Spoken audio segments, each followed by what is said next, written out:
Hello. So, good afternoon, everyone. For want of anything better to do in this heat wave, maybe you want to tune in and share some thoughts with me.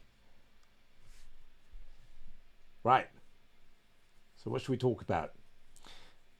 I would like to talk about business, about the workplace, about doing things better in the workplace.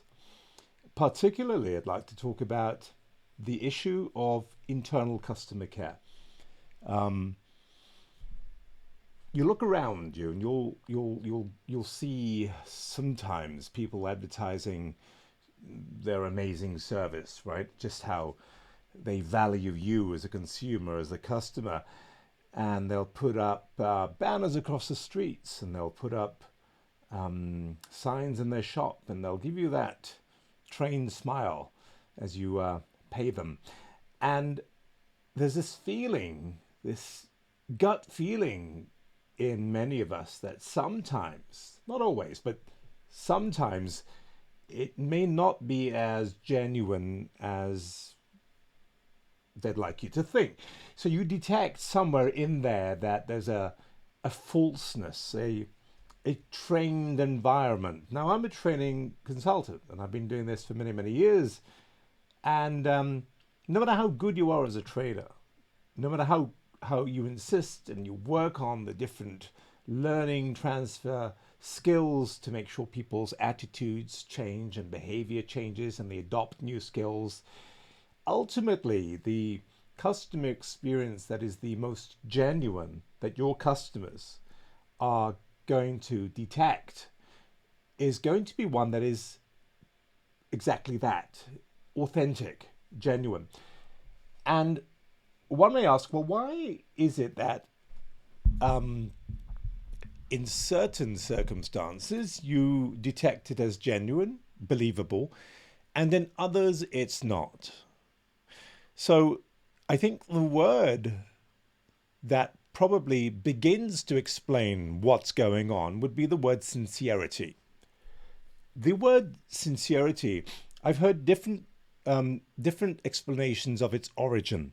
Okay, there are a number of different explanations that define the origin of the word sincerity. The one I like the most, the one I find personally more believable, is the one that explains that the origin of the word sincerity comes from the ancient Greece, so the times of ancient Greece, when a sculptor would sculpt some beautiful monument, some figure, and then they would, right in the corner, the bottom corner of their sculpture, they would chip in there, they would chisel away and write "sine cera." Sine cera, or without, the word sin in Spanish, so it's exit or without or no. Sin, without, cera, wax. So what has wax got to do with sincerity and a sculpture in ancient Greece?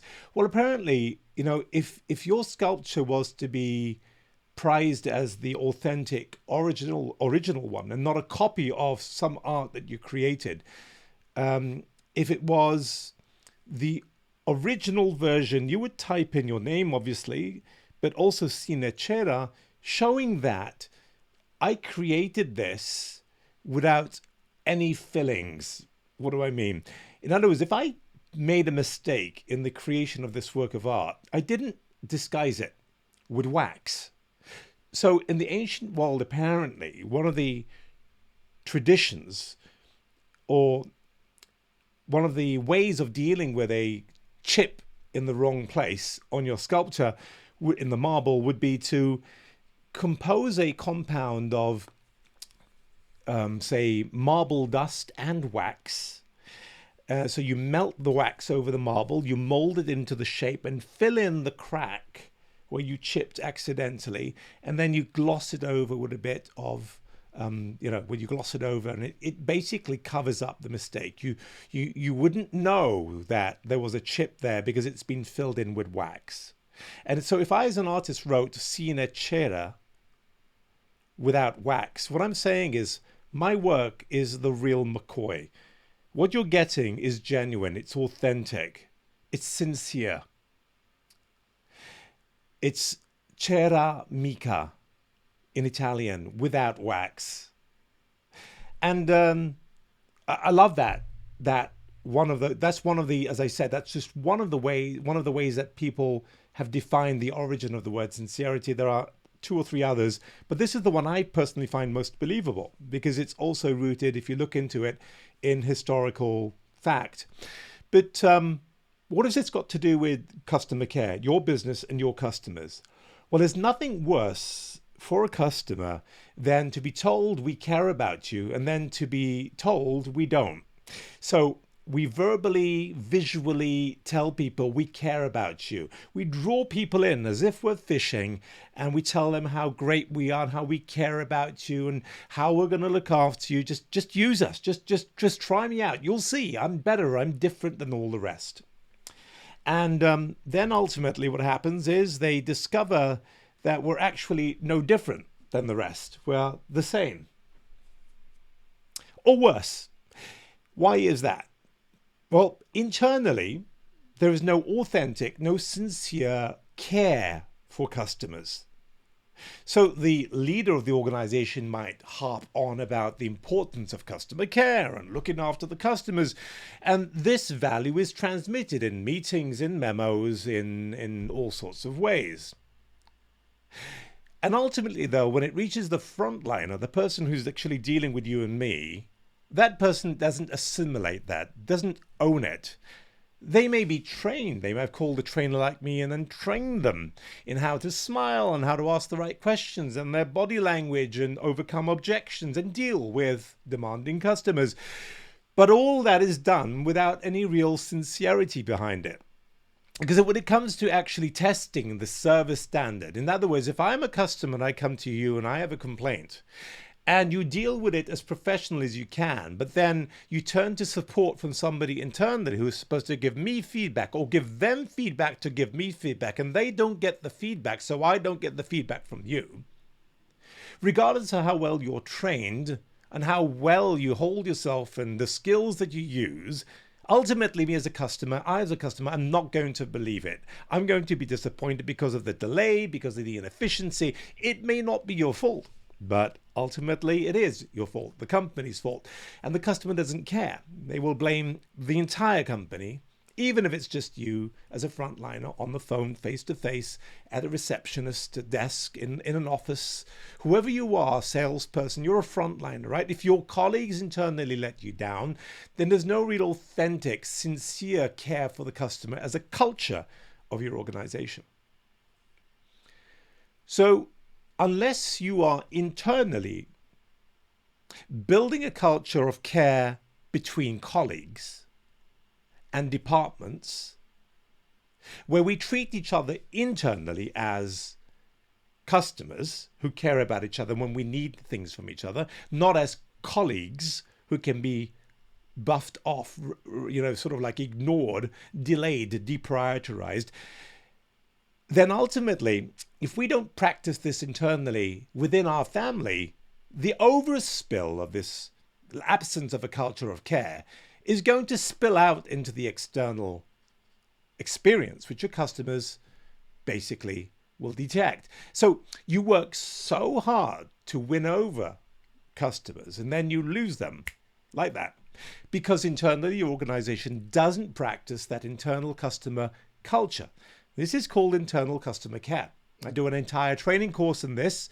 It's a half-day training course which you could investigate if you're sincere about offering superb customer care, about having that edge over your competitors, because today prices are the same, products are the same, delivery times are more or less the same. Products and prices are more or less all leveled. You're now competing on the level of service and safety, and that's it. How quick can you get the products to me? What will you do and how will you help me if things go wrong? And do you really mean it? So the message, I guess, basically is consider your large or small business. And if you're not practicing customer care, internally, then don't be surprised if your customers externally are complaining about the service they're receiving, even from your best frontline people at times, because this is a group or team effort. So munch on that one, chew on it, share this video. Maybe do something about your internal customer care culture. At least maybe begin thinking about it. Because, in a hard-earned, hugely competitive, aggressive market, with a dwindling market base, with, narrower, increasingly more narrow profit margins, winning over a customer is not enough anymore. Retaining that customer for customer lifetime value is what you're aiming for. And you can only achieve that if your services and products are up to standard. And your services can only be up to standard if the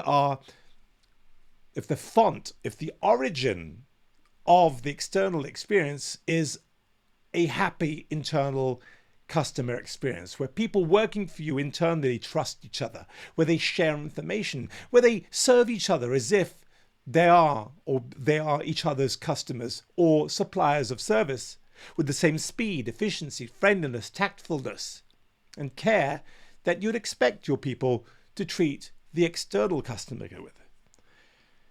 Share this video if you think it's useful. Call me if you need more advice. But I don't see an option, not in an environment where basically if you don't have this sort of environment, you don't have this sort of culture in this new environment. It's this so-called reset environment where people are hypersensitive about the money they're spending and what they're getting in return. It's not just the quality of the products. Services and products are inseparable.